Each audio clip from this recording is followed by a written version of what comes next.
আসসালামু আলাইকুম ওয়া রাহমাতুল্লাহ। গণভোটের রায় বাস্তবায়নের দাবিতে জুলাই শহীদ পরিবারের গর্বিত সদস্যবৃন্দ, ঢাকায় অবস্থানরত জুলাই যোদ্ধাদের সাথে আজকের এই জাতীয় সমাবেশে উপস্থিত 11 দলের সম্মানিত শীর্ষ নেতৃবৃন্দ,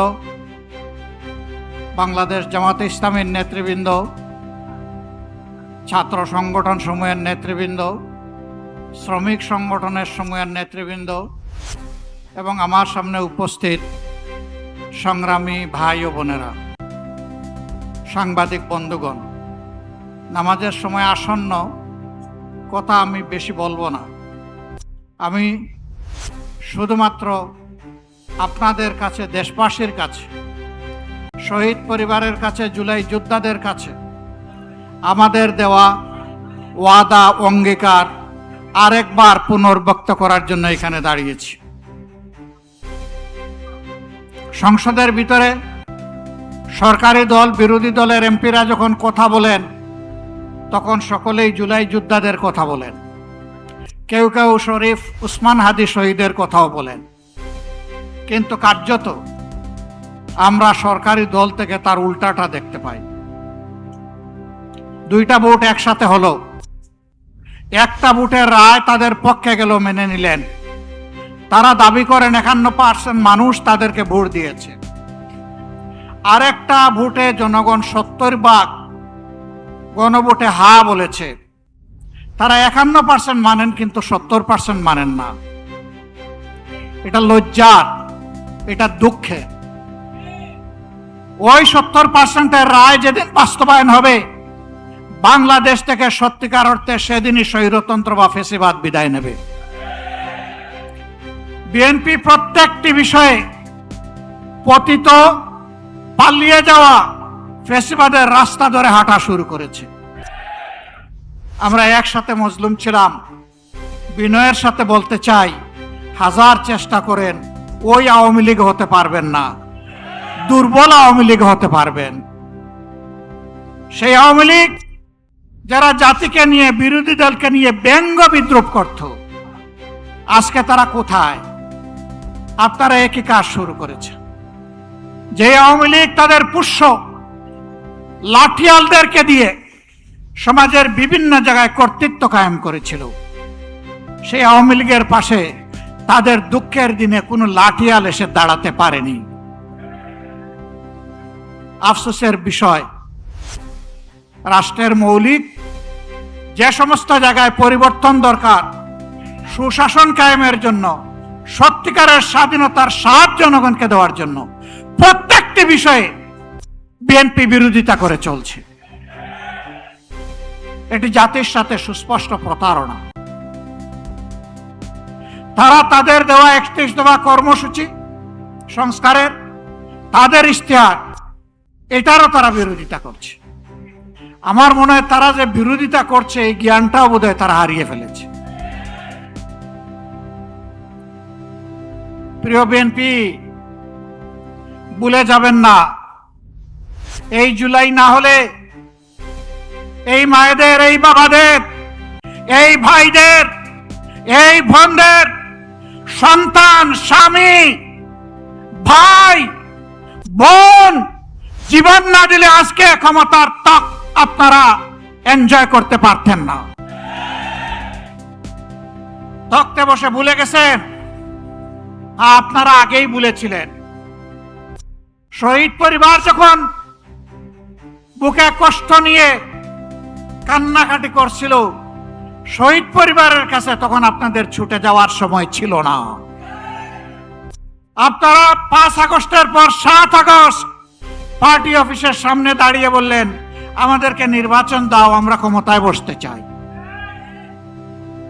শহীদ পরিবারের দুঃখ আপনাদের অন্তরকে স্পর্শ করে নাই। আহত পঙ্গুদের নিয়ে আপনাদের কোনো কর্মসূচি ভাবনা জাতি দেখে নাই। আপনারা এই বিপ্লবের বেনিফিশিয়ারি, যারা বিদেশে ছিলেন স্বদেশে আসার সুযোগ পেয়েছেন। এই বিপ্লব না হলে আপনারা বোধহয় কল্পনাও করতেন না দেশে ফিরে আসা। আমার সম্মানিত জেলের সহকর্মী পার্টনার আল্লামা মামুনুল হক বলেছেন, বিএনপির শীর্ষ নেতারা জেলে ছিলেন, একসাথেই ছিলাম। তারা হতাশা ব্যক্ত করে বলতেন, 41-এর আগে হাসিনা এবং আওয়ামী লীগকে ক্ষমতা থেকে সরানো সম্ভব নয়। 24-এর অভ্যুত্থানের পরে 8 তারিখ যখন বঙ্গভবনে শপথ নিলেন উপদেষ্টারা, বিএনপির বাংলাদেশে উপস্থিত সর্বোচ্চ পর্যায়ের একজন নেতা আর আমি পাশাপাশি ছিলাম। উনি আমারে জিজ্ঞেস করলেন, এটা কি হলো? আমি কিছু না বলে আসমানের দিকে আমার এই আঙ্গুলটা উঠালাম। তিনি বললেন, আসলে এটা খোদাই দান, এটাই মিরাকল। সেই খোদাই দান ভুলে গেলেন। এখন কেউ কেউ দাবি করে অমুক আন্দোলনের মাস্টার মাইন্ড, অমুকের নেতৃত্বে এই আন্দোলন সফল হয়েছে। এগুলা সব ভুয়া। আমরা কারণ ন্যায্য অবদানকে কখনো আমরা অস্বীকার করি না। আন্দোলন আমরা সবাই করেছি, কিন্তু আমরা তীরে ভিড়তে পারি নাই। আমাদের তরি সমুদ্রে ভাসমান ছিল। জুলাই আন্দোলনের নায়করা এই তরি নিয়ে ঘাটে ভিড়েছে, জাতিকে মুক্তির পথ দেখিয়েছে। তাদেরকে সম্মান করতে, ভালোবাসতে শিখুন। তাদের নিয়ে তুচ্ছ তাচ্ছিল্য করবেন না। আপামর ছাত্র সমাজ জীবন বাজি রেখে তখন ঝাঁপিয়ে পড়েছিল। শ্রমিকরা পাশে দাঁড়িয়েছিল, মারা রাস্তায় নেমে এসেছিল, স্ত্রী তার স্বামীকে পানি এগিয়ে দিয়েছিল, সন্তান কুলে নিয়ে মা রাস্তায় নেমে এসেছিলেন। এই দিনগুলো ভুলে যাবেন না। সংগ্রামী ভাই বোনেরা, আমরা এখানে আগামী দিনের আন্দোলনে শরিক হওয়ার জন্য দাওয়াত দিয়ে আপনাদেরকে এখানে আনি নাই। আমরা এনেছি কৈফিয়ত দিতে। আপনাদের প্রত্যেক ব্যক্তি এবং পরিবারের কাছে আমাদের দায়বদ্ধতা আছে। আপনাদের কারণেই আজকে আমাদের এই রাজনীতি, এই সংসদে যাওয়া, এই নির্বাচনে অংশগ্রহণ করা। আমরা কি পারলাম কি পারলাম না তা আপনাদের জানার অধিকার আছে। সংসদে আমরা প্রথম দিনে দাবি তুলেছি, আমরা শপথ নিয়েছি। তারা শপথ নেন নাই। জাতির সাথে দেওয়া ওয়াদা ভঙ্গ করে জাতির সাথে তারা প্রতারণা করেছে। এরপরে যখন জাতিকে প্রতারিত করা হয়েছে, আমরা নোটিশ দিয়ে আলোচনার ব্যবস্থা করেছি। তারা তার বিরোধিতা করেছেন। যে আইনগুলো সংশোধন না হলে, যে অধ্যাদেশ বাস্তবায়ন না হলে ফ্যাসিবাদী শাসনের পরিবর্তন হবে না, সেই সবগুলা আগের মতো, আগে স্বৈরাচারী সরকারের মতো রাখার পক্ষে তারা অবস্থান নিয়েছে। আমরা বিএনপিকে পরিষ্কার বলে দিচ্ছি, আমরা দেখতে পাচ্ছি সম্প্রতি কয়েকদিন ধরে বিভিন্ন জায়গায় জায়গায় শিক্ষা প্রতিষ্ঠানে, ঢাকা বিশ্ববিদ্যালয়ে, এমনকি এখান থেকে মাত্র কয়েক গজ দূরে মানুষের আশ্রয়ের জায়গা, আইনের আশ্রয়ের জায়গা থানা, সেই থানার ভিতরে ঢুকে দুঃখজনকভাবে ডাকসুর নির্বাচিত প্রতিনিধিদের উপরে হামলা করা হয়েছে। বার্তা পরিষ্কার। যেদিন তারা গণভোটের রায় অস্বীকার করেছেন, আমি বলেছিলাম বিএনপি আজকে থেকে ফ্যাসিবাদের পথে যাত্রা শুরু করলো। এইটা ফ্যাসিবাদ। গতকাল আপনারা দেখেছেন নেত্রকোনায় জাতীয় সংসদের নির্বাচিত সদস্য, বাংলাদেশ জামাতে ইসলামীর প্রতিনিধিত্বকারী, জনগণের প্রতিনিধিত্বকারী অধ্যাপক মাসুম মোস্তফার উপরে হামলা করা হয়েছে, গাড়ি ভাঙচুর করা হয়েছে, তার সহযোদ্ধা সহযোগীদেরকে নাজেহাল করা হয়েছে। এটা কোন বাংলাদেশ? এই বাংলাদেশকে আপনারা চেয়েছিলেন? আপনাদের সন্তানদের আবার পায়ের গুড়ালে 2 টুকরা করা হোক আপনারা চেয়েছেন? আপনাদের সন্তানদের উপর প্রকাশ্য দিবালোকে দা, কিরিস, কুড়ালার হেলমেট দিয়ে আঘাত করা হোক আপনারা চেয়েছিলেন? এই বাংলাদেশকে আমরা ধিক্কার জানাই। এ বাংলাদেশ আমরা চাই না। আমরা পরিবর্তনের বাংলাদেশ চাই, যেই বাংলাদেশে শিশু যখন ঘর থেকে বের হবে, কিশোর যখন বের হবে, যুবক যুবতীরা বের হবে, আমার মা বোনেরা বের হবে, তখন কারো বুক দরু দরু করে কাঁপবে না। তারা নিরাপত্তার সাথে বের হবে, কাজ শেষ করে আবার নিরাপত্তার সাথে করে ফিরবে। আমরা ওই বাংলাদেশ চাই। আমরা শিক্ষা প্রতিষ্ঠানে আমাদের সন্তানদের হাতে দা কিরিস কুড়াল দেখতে চাই না। আমরা খাতা এবং কলম দেখতে চাই। আমরা কোনো আদুবাই দাদুবাই শিক্ষা প্রতিষ্ঠানে গিয়ে আমাদের সন্তানদের উপর সড়িগুড়া আমরা এটা দেখতে চাই না। এই সংস্কৃতি বন্ধ করতে হবে। যদি বন্ধ না করেন, মনে রাখবেন জুলাই শুধু 24 সালে ছিল না, জুলাই প্রত্যেক বৎসরে আছে। সে জুলাই আবার ফিরে আসবে ইনশাআল্লাহ, এবং তখন ফাইনালি ফেসিবাদের কবর রচনা হবে। শুভ বুদ্ধির উদয় হোক।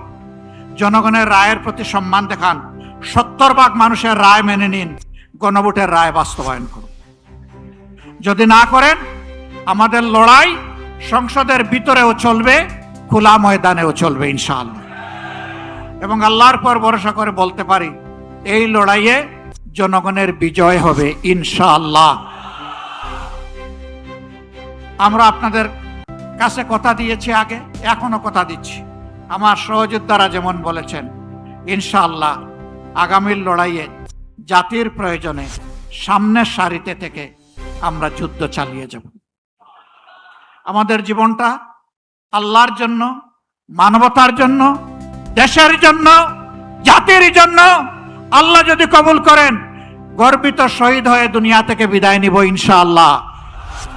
গতকালকে এই জায়গায় আরেকটা সমাবেশ ছিল, পরিষ্কার বলেছি, সিগালের মতো 100-1000 বছর বাঁচতে চাই না, বিড়ালের মতো বাঁচতে চাই না, সিংহের মতো প্রয়োজনে 1 সেকেন্ড আয়ু চাই আল্লাহ তাআলার কাছে। ওইটাই করবে ইনশাআল্লাহ। জনতার বিজয় হবে। আমরা নিরাশ নই, আমরা গভীর আশাবাদী। এ বাংলাদেশ পাল্টাবে, নতুন বাংলাদেশ গড়া হবে ইনশাআল্লাহ। সেই বাংলাদেশ গড়ার প্রত্যাশায় সারা দেশবাসীকে আমরা পাশে চাই, এবং আমরাও দেশবাসীর সাথে থাকতে চাই। আমাদের কোনো নিজস্ব দলীয় ব্যক্তিগত কোনো দাবি দেওয়া নাই। আমাদের সমস্ত দাবি দেওয়া দেশবাসীর অধিকার আদায়ের জন্য। এ লড়াই চলবে ইনশাআল্লাহ। লড়ে যাব ইনশাআল্লাহ, আল্লাহ সাহায্য পাবো ইনশাআল্লাহ, আমাদের বিজয় হবে। আল্লাহ হাফিজ। বাংলাদেশ জিন্দাবাদ। বাংলাদেশ জামাতে ইসলামী জিন্দাবাদ। 11 দলীয় ঐক্য জিন্দাবাদ। জনগণের বিজয় হোক। 36 জুলাই জিন্দাবাদ। আসসালামু আলাইকুম ওয়া রাহমাতুল্লাহ।